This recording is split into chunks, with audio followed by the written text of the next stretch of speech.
This podcast is a quest for well-being, a quest for a meaningful life through the exploration of fundamental truth. Enlightening ideas, insights on physical, mental, and spiritual health.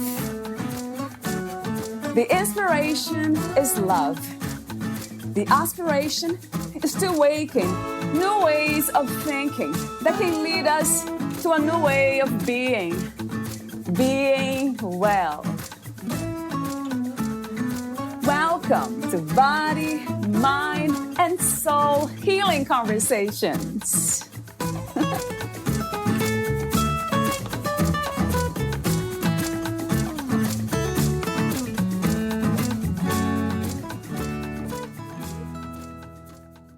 Valeria interviews Ann C Barham, the author of The Past Life Perspective, Discovering Your True Nature Across Multiple Lifetimes. Find a new perspective on your current life as you explore your spiritual journey across multiple lifetimes. Although many people accept the principle of reincarnation, that we are eternal beings animating many different human bodies and personalities across the ages, many do not realize the profound, complex, and subtle ways that our past life experiences impact our current life and personality. With the rapid and dramatically effective approach known as past life therapy, clients retrieve their own memories of their prior lifetimes with the help of a professional psychotherapist. By unearthing and processing the memories, we release the experiences that are blocking effectiveness in the current life, as well as reinforce the talents and lessons carried forward from prior personalities. Ann C Barham is a marriage and family therapist licensed in the state of California and a certified regression therapist with the International Board of Regression Therapy. While making a midlife career change from business management to counseling, Barham was drawn to past life therapy as a rapid and effective tool for emotional and spiritual evolution after her own dramatic personal experience. After training with the world's foremost experts in the field, Dr. Brian Weiss and Dr. Roger Wolger, she established her own integrative approach and has been helping clients uncover the secrets of their past lifetimes for over 20 years. She has appeared on national radio and television shows as an expert in the field, including CBS's The Doctors and George Norrie's Coast to Coast AM radio and TV programs. Ann's website is pastlives.org. Here is the interview with Ann C Barham.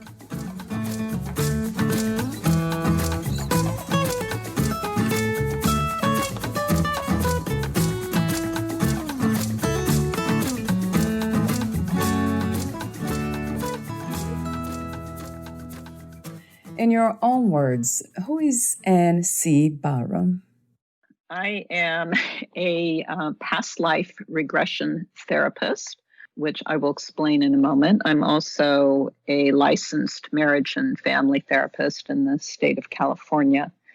But what I've done over the years is focused my practice on delving into issues and solutions that come from looking into people's memories of their prior lifetimes. So this gets us into the whole arena of reincarnation and the fact that many people believe that we are eternal souls that have the opportunity to embody on the planet in different times and places and different human bodies and personalities, and that we carry a lot of material from those prior lifetimes into our current life. And there's many ways that these things can either help or hinder us. And especially when they're hindering us, we can go in there and actually clear that up. So that's professionally who I am and what I do. And it ends up being just some really amazing opportunity to help people really quickly and also delve into some wonderful spiritual work. Before we talk about topics in your book, the past life perspective, discovering your true nature across multiple lifetimes. What is life to you, Ann? What is life to me? Great question. Life on the planet is an opportunity to explore the personality that we've come in with, the talents and abilities and proclivities, the fears, the blocks, everything that we've come in with, implanted in us by our soul essence, to really explore being in the physical body on this physical plane. And it's a really challenging place to be. So this is not for the weak of heart. Right. It's a really higher spiritual calling as far as I'm concerned, because as much as we might have really positive intentions on how we're going to express on the planet and what we're going to be doing here, then life on the physical plane happens, just as we're dealing with right now with a pandemic. There are many, many challenges to give us the opportunity to express the best that we can be. And fortunately, we have more than one lifetime in which we get to practice this. So I think for me, life is an adventure. It's an exploration. It's a wonderful way to connect with other people and connect with the physical reality around us. And it's a challenge. What do you think is the opposite of life? I don't know if there's an exact opposite of life. I see death on the physical plane as just a transition into an amazing space of existence. So it's not as if death represents the end of life. It's just a different kind of life. The opposite of life then perhaps is just when we shut down and wall ourselves off from the opportunities that are in front of us. I don't know if that's exactly the opposite, but that's a way of approaching life that isn't too helpful. Yes. My other question about life is, what do you think is the purpose of having this experience in the human body? Is there a destination, finally?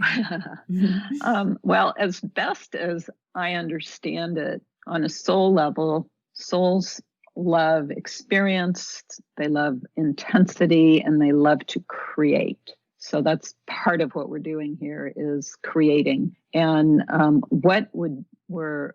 think our ultimate intention is to reflect the higher spiritual realities on the physical plane. And that's where the challenge comes in.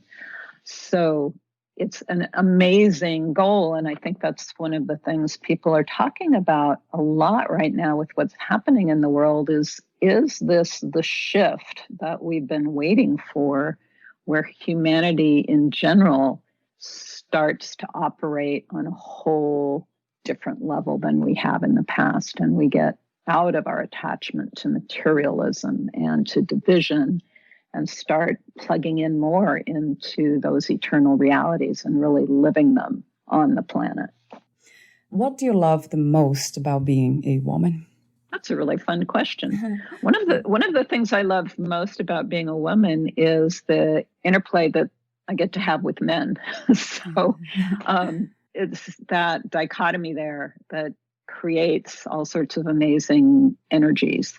And I just happen to be on the female side of this lifetime. So I think what's really special about being female is because we are much more encouraged and open to being in that nurturing, receptive, that feminine energy side, which is just a lovely place to be.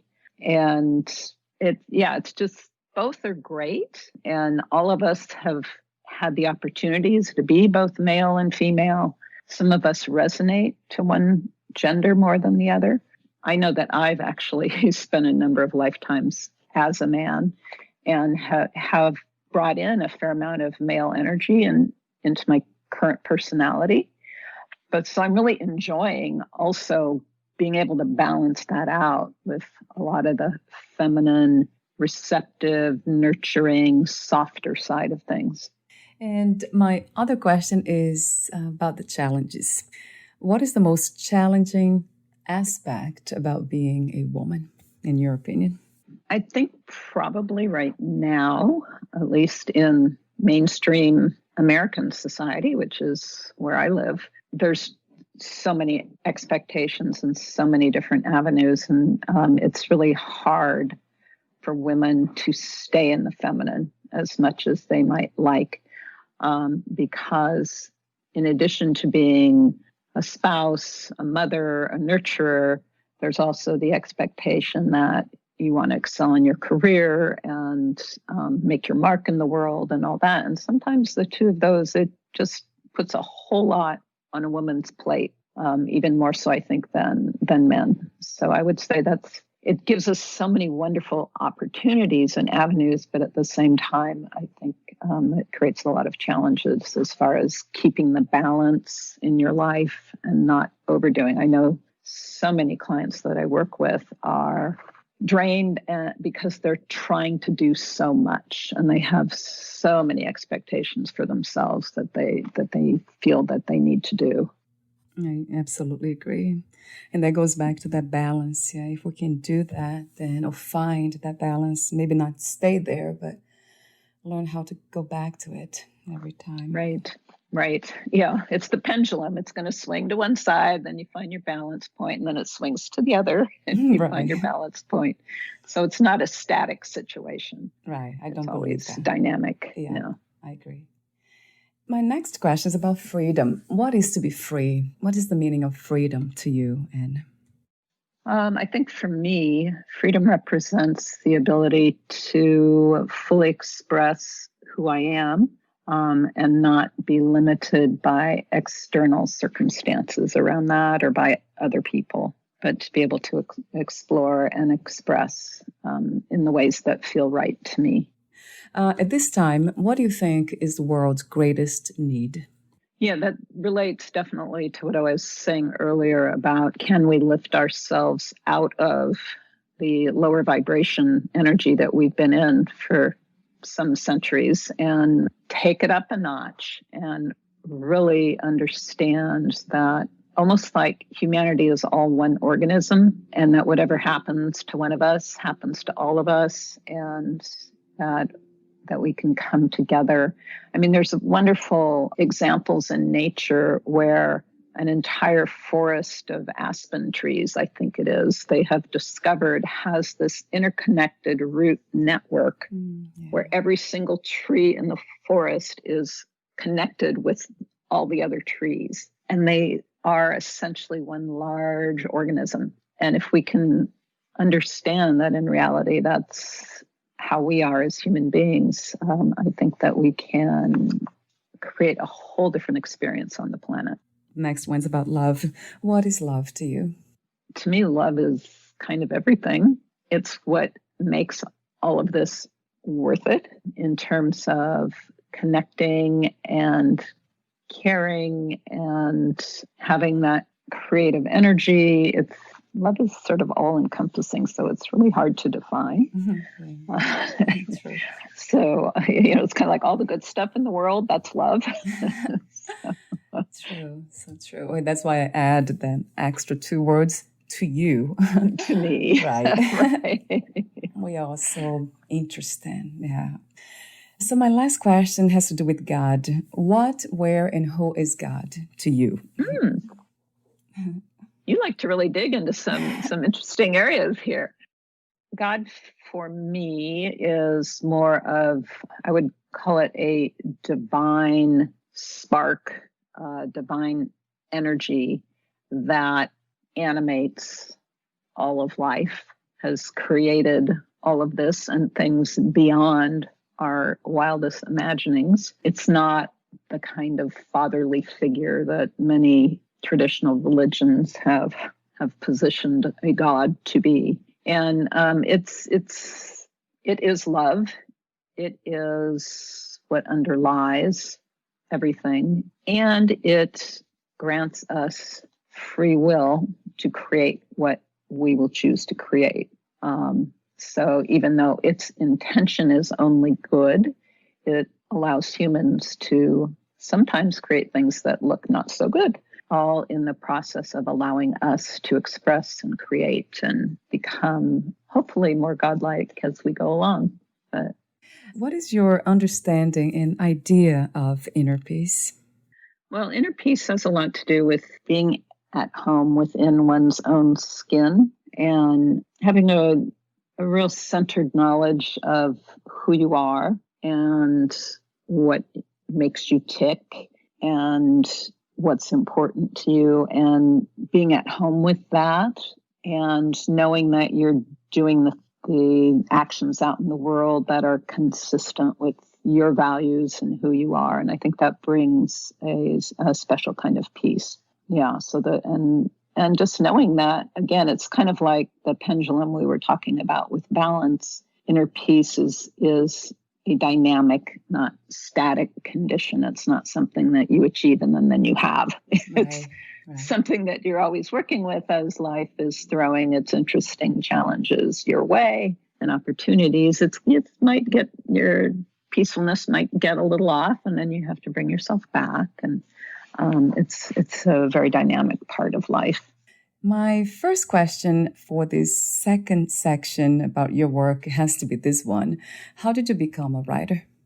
How did I become a writer? Oh, that's really interesting. Well, actually, I always wrote back in childhood. Even I was a good writer.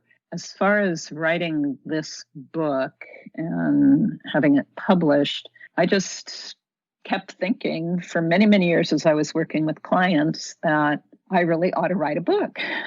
And I kept files on all my clients, detailed notes with the thought that, well, maybe someday I'll write. And what actually got me going, I think, is when my daughter was in the latter stages of high school, and I was realizing she's off to college soon. She's my one and only.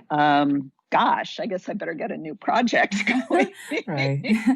Right. I was like, okay, maybe it's time to write the book. And once I did, I got a coach to kind of help get me focused and give me assignments of, oh, you're going to write 4 chapters in the next 2 weeks. And I would tell him that he was crazy. And then I'd go and write 5 chapters. So once I got going, it actually flowed pretty well. And it really was the sense that I didn't want all these amazing stories from my clients and all the great spiritual wisdom that was coming through to just kind of sit in my file drawer. And I thought there was so much there that people in general could benefit from, that it really needed to be put out there. It's funny because even though I'm a published author, I don't think of myself as much as a writer as I do think of myself as a therapist. And I actually have friends who consider themselves writers and go to writers groups and do all of this, and they've never published anything. So it's just a funny dichotomy that I don't identify with it, but I do it. Sometimes people who identify with it don't ever get there. So wow. That's life being life. That's right. That's very true. Yeah. Before I ask you specific questions that relates to your book, I have to ask you this one. What inspired you to become, I know there's 2 different names, a past life therapist and regression therapist? Right. Well, let me just I'll distinguish those terms. Regression therapist just means that to regress means to go backwards, right? So a regression therapist is taking people back. So that might be to something in their current childhood. It could be to a prior lifetime. The terms are a little bit interchangeable. My focus is more toward going to prior lifetimes, although sometimes I do have clients where instead we end up in childhood from the current life because that's where they need to go to clean that up. But the inspiration for me was, see if I can shorten this story up a little bit. I was raised Roman Catholic, and it never resonated for me. So at about the age of 13, I told my parents that I was done with going to church. It was kind of an interesting conversation, but they were surprisingly willing to let me kind of forge my own path. So I did a lot of reading about other traditions and a lot of Eastern religions. And so, of course, came across the subject of reincarnation. And for me, that was kind of the little light bulb that was, but of course, it just totally resonated for me. And so it was something that I had an interest in for many, many years, way back into being an adolescent. At a certain point in my life, I was in business for many years, advertising and public relations. I was the computer programmer. I've done quite a few different things. And at a certain point in my life, decided that I wanted to go into counseling psychology. And I wasn't sure exactly what I was going to do with it, but the mainstream course was get a license, become a licensed therapist. So I did that. And then about 5 years in was when I was thinking, well, this is good, but there's something more I'm supposed to be doing here. And that's when, again, the light bulb was, oh, you could go into past life regression work. That was another one of the, every so often I get these messages that I call billboards from God.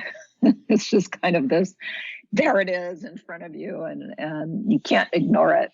Right. So that's what I decided to do. And I got a lot of reinforcement from the universe that that was the right choice, because the two people that were the best known past life therapists in the world at the time both came to a retreat center within a half hour of my house within 6 months of each other and did week-long professional trainings, each of them. So it was like, boom, there they are right here for me. That's kind of what got it going. And the reason also was not only was I fascinated with it, but I had seen from some of my own personal experience how quickly this could help resolve issues for people, and how wonderful it was for exploring spirituality. That whole package was something that I really wanted to get involved with. Right. It's a very interesting work. And I guess my first question about your work is spiritual beliefs, or if that requires believing that there are other lives, lifetimes. Also imagination. How do we know that we are not imagining these things? And also mental illness is another factor, I would say. Those are 3 questions, so let me see if I can. True. I went off here.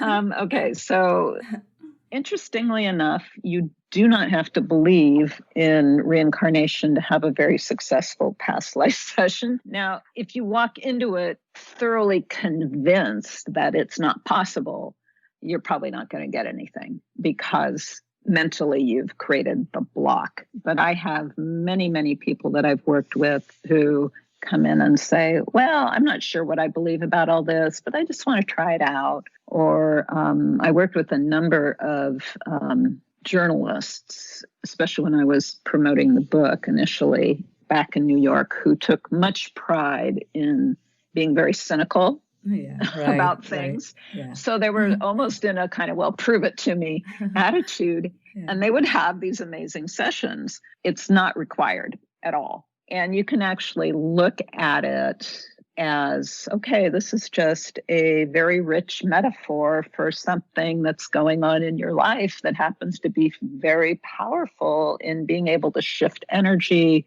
release blocks, give you new insights. So if you want to say, it's not past life, that's fine. I don't care. I'm not in the business of proving it. I'm in the business of helping people. So the whole belief thing is really interesting, because sometimes the people that really aren't sure, don't know if they believe it, have some of the most amazing sessions, which just all of a sudden turns their whole viewpoint around. So that's the belief part of it. As far as what is this someone's imagination or not, as I mentioned, you can just consider it as a rich metaphor if you want. But what I've found is there are things that come up in these sessions that are pretty unexpected. So it's like, well, if you were just making this up, why would you make up this story? Mm-hmm. Yeah. Things that the individual just never dreamed would come up. Or sometimes the lifetime that comes up is really dull and boring. It's like, Right. okay, if you were going to make something up for yourself, why would you make up this really boring life where nothing happened? And the message, there is a message that comes out of having a life like that. And then also there are a number of clients I've had where we've gotten very, very deep emotional release with whatever comes up in the past life story. And you realize that we're tapping into something here that's beyond imagination. There's something real that we're really connecting to. I also have clients who have researched after the fact some of the information that came through in their session and have really validated even things like style of dress or historical happenings or the way people lived in certain eras and certain places of the world that they had absolutely no knowledge of beforehand. And the other thing is that I've done this work now for probably about 25 years. And over that length of time, I would say that at least 85% of the people that I work with do have some sort of past life recall. And so it's a very common experience that people are able to retrieve these memories. So it just gives a lot of validity. There are actually researchers who have written some really excellent books where they actually were more trying to prove the reality of reincarnation and multiple lifetimes. And they usually do this by doing research with children who have past life recall because they figure that's less tainted in a way. And there's some really wonderful stories from those books too. It's not something where we can never say we have irrevocable scientific proof, but there's an awful lot of circumstantial evidence here. My other question was about mental illnesses. Could that also be confused with past life experiences?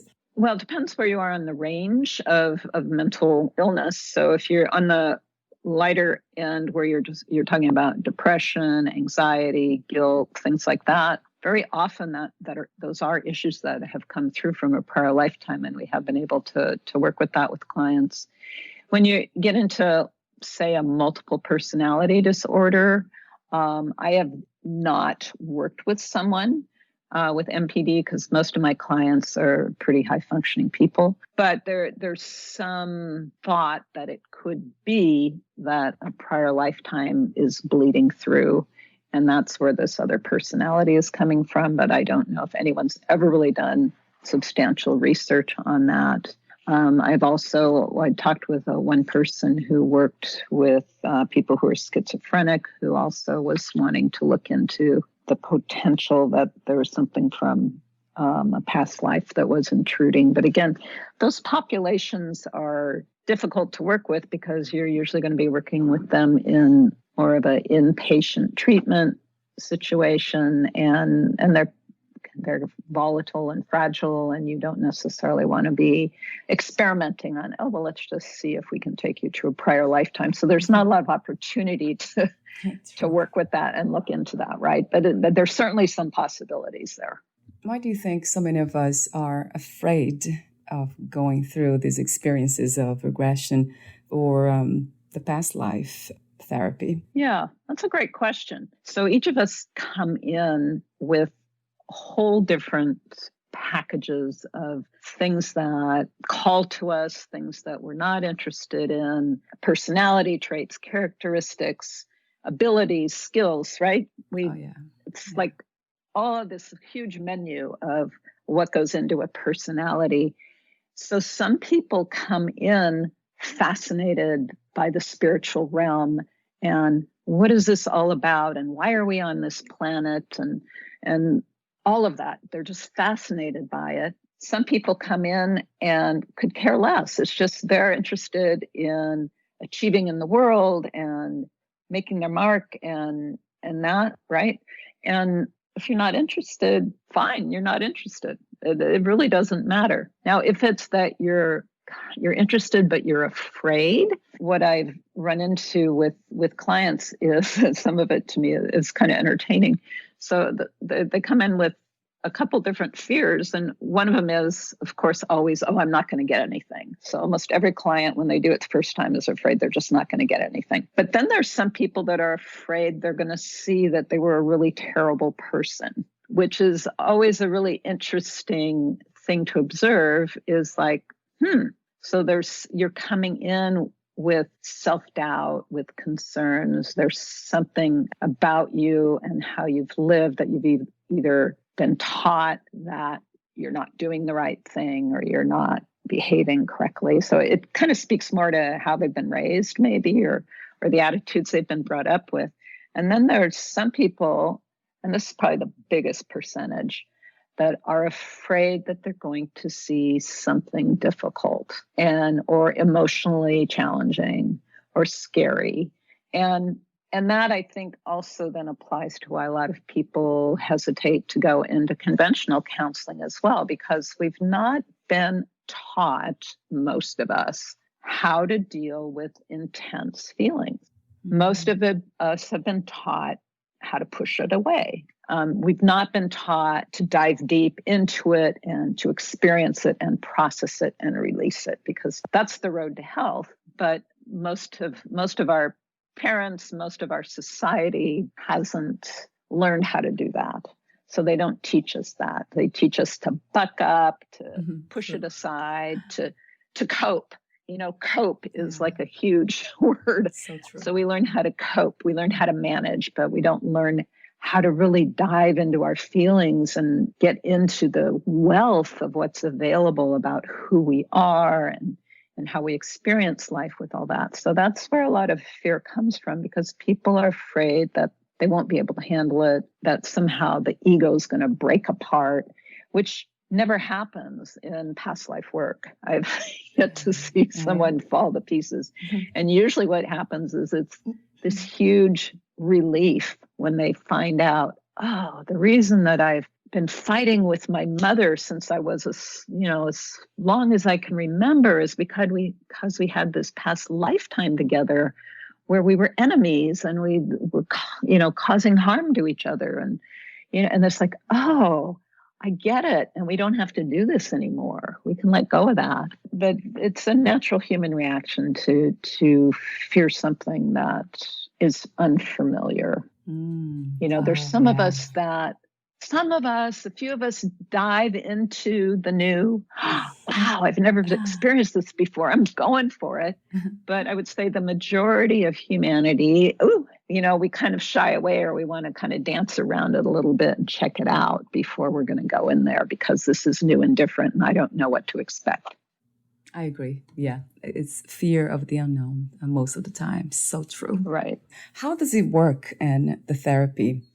Talk to me about that, the process. That's great. So it's entirely different than going to a psychic and having the psychic tell you, oh, you were a Roman soldier in a prior lifetime and you got stabbed in the shoulder, and that's why you've had this problem with your shoulder, because that's all coming from someone else who's supposedly reading your energy. And that's very dependent on how gifted the psychic is and how much static they've got in their channel. So with a past life regression, I'm the guide. I'm kind of like the tour guide that's helping the individual unearth their own memories.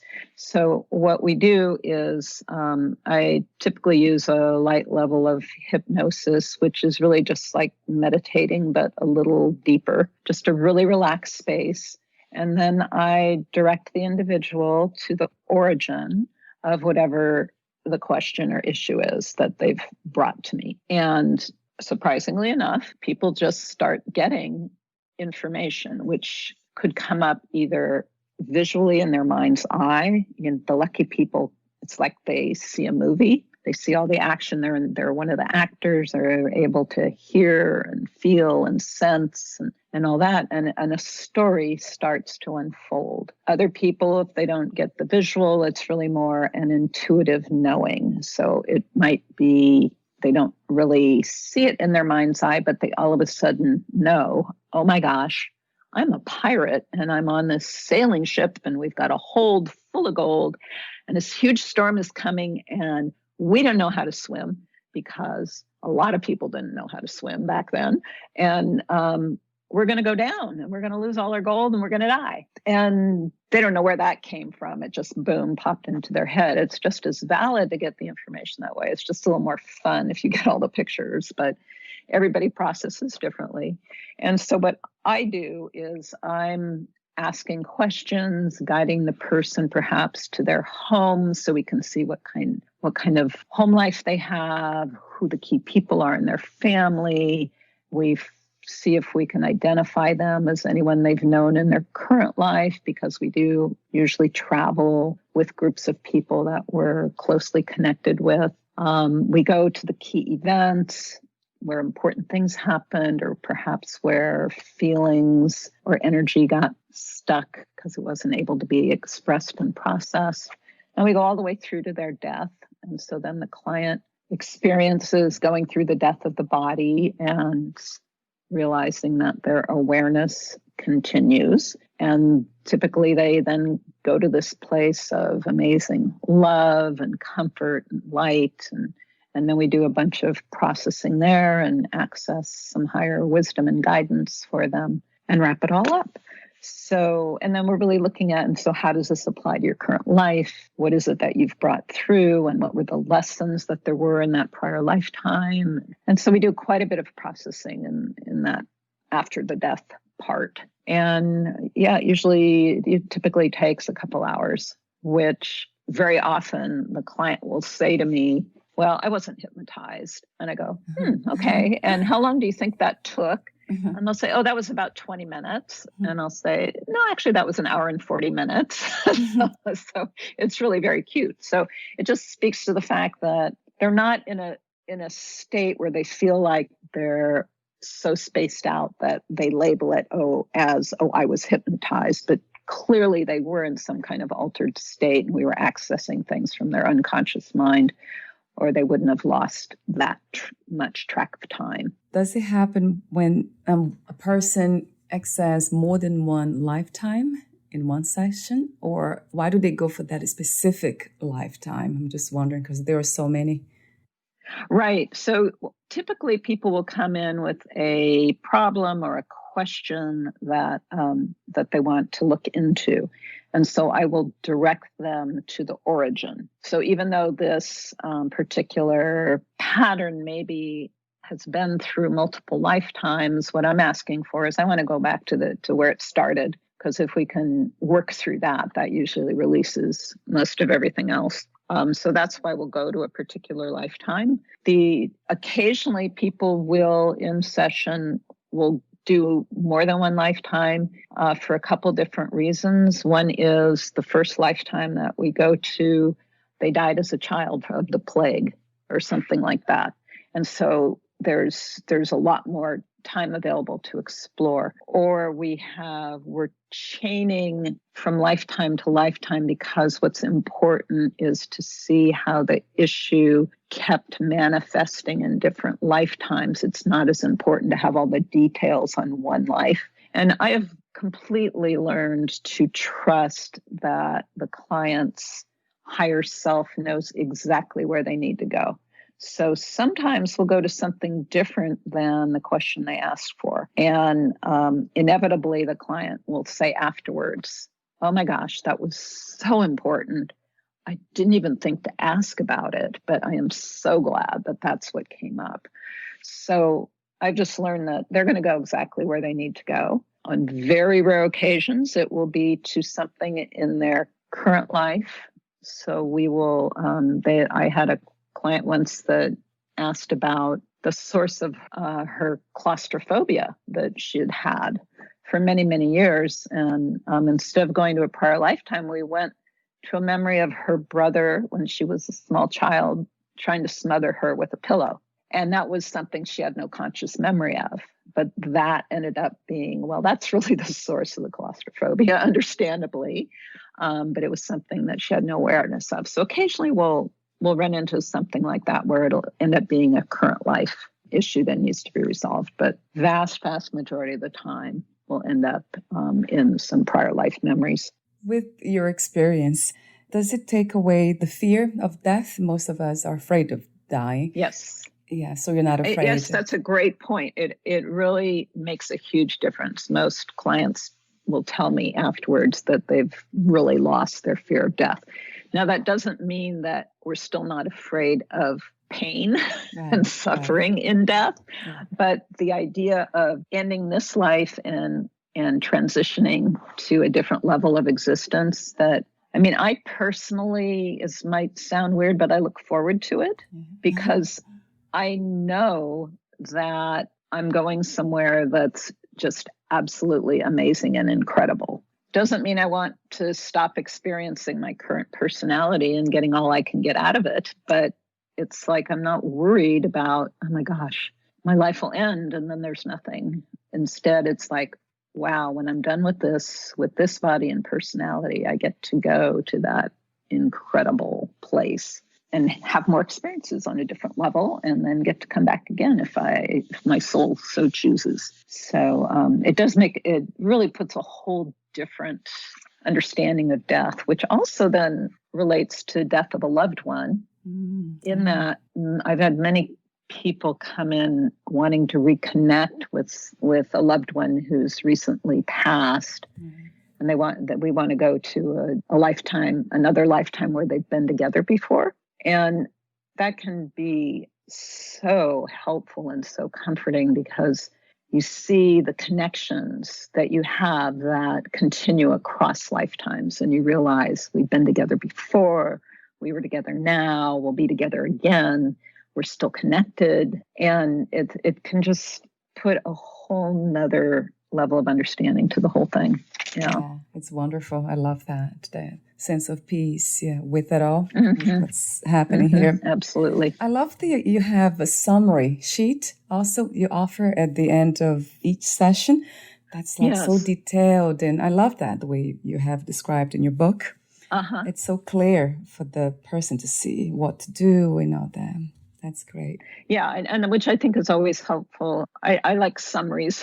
Yeah, I think noticed that. it's really helpful for people to have like one page where they can look back and review it and go, oh yeah, that's right. That's what the key lessons were. Or that's what the lifetime was about. Or here's the spiritual guidance that came through. Another thing that I do in my book is most of the chapters are stories from clients and then pointing out what the spiritual messages came through and how that might apply more in general. Then I usually have a little exercise at the end of each chapter that the reader can use to just do some exploration on their own. It's not that they'll necessarily go in depth to past life memories, but it might help stimulate thoughts and understandings and get some aspects of what the work is like that they can just do on their own as they're reading through the book. It's a wonderful book, though. You sent me a copy. It's beautiful. Yeah. I love to look at it, too. Yeah, it's a great cover, isn't it? Yeah, beautiful cover, right. We're almost at the end. I have some final questions. But before that, one's about safety. Is that safe? And the other question is about psychedelics. Would that be similar experience? Right, little journeys. Safety-wise, entirely safe. As I said, I have never had a client come back to me and say, oh my God, that was terrible. It left me unsettled and shattered and this and that. Because I do a very thorough, as I said, it often takes a couple hours. So I'm very, very thorough and I'm very seated in my conventional counseling practices as well. So I know that how to deal with whatever comes up and to support people in integrating the experience rather than just saying, well, here's what your past life was. Okay, see you later. Have a good life. In that sense, that there's a lot of safety built around the way that I structure my sessions. The other thing that I'm going to say about that is, again, I trust that people, their higher knowing and even their conscious ego will not allow them to go somewhere that's not safe for them. It doesn't happen. The wall will come down. So, for instance, if there was a lifetime that was just too shattering for this person to be able to handle right now, we just wouldn't go there. We would not get that information. We'd go somewhere else that they're able to handle at this point in their life. And maybe somewhere down the road, they might be able to see something else. So that on the safety aspect is completely safe. As far as a psychedelic trip and how similar is this, people do sometimes even get spontaneous past life memories coming through with drugs or without. True. There can be some good information that comes through. It's usually not therapeutic, which is what I'm working with.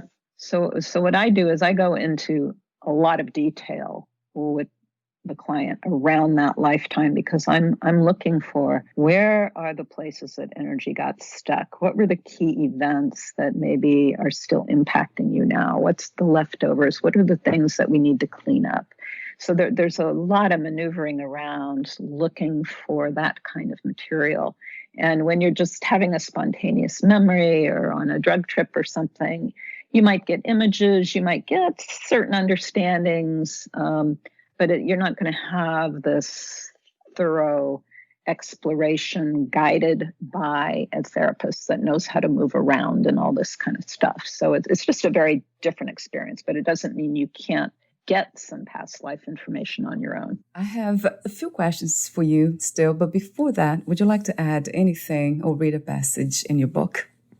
I don't have the book with me right now, but here's what I will say is, just what I'd like to add is that this is the kind of thing where if you're interested in exploring the meaning, the purpose of human life and why we're here, this is something that can be really wonderful for that, or what your connections are with the important people in your life and whether we've known them before, or why we have certain challenges and issues now. There's so many things that we can unlock, which then allows us to realize our fuller potential with our current personality. And so that's the wealth that comes from this, is we don't get stuck in the past. Instead, it frees up whatever we've brought in with our current personality, those skills and abilities, that we can be in a fuller picture of ourselves. I love that. So that's why I encourage people to explore this, because it's really a wonderful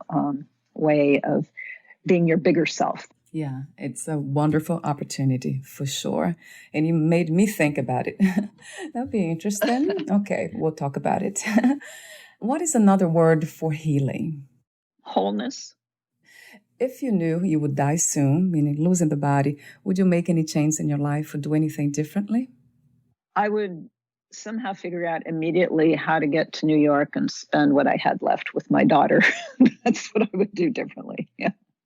And my last question, what are 3 things about life you know for sure as of now? I know for sure things change. They might stay the same for a long time, but all of a sudden they change. I know for sure that there are way more possibilities and opportunities than we usually see. And I know for sure that we're here to create joy, create and experience joy. Yeah, wonderful. Thank you so much again for your wisdom, your clarity. I love that, and your presence. Oh, well, thank you. I really enjoyed talking with you. Yeah, and thank you also for what you do, because this is all about healing, which leads to understanding, and then this wonderful experience in this human body. Right, exactly. So my last question, I still have one, but this is a technical one. Where can we find more information about you, your books, products, services, and future projects? So I have a website. It's www.pastlives, and so that's plural, PASTLIVES.org. O-R-G. So there's information there on having individual sessions, or a link to order my book, and it can also be gotten through Amazon or Barnes & Noble or whatever. I have quite a bit of information on that website, so that's usually the best way to check things out. Wonderful. Thank you so much again, Ann, and we'll talk soon. All right. Excellent. Bye for now.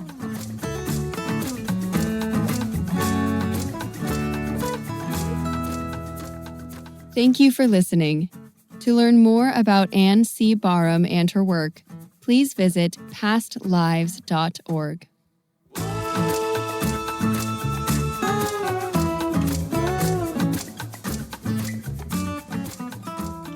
To learn more about this podcast, please visit fitforjoy.org/podcast. I want to thank the Patreon members Lawrence McGrath, Mark Basden, Terry Clayton, and Aidan Vickrock. Thank you again for listening, and bye for now.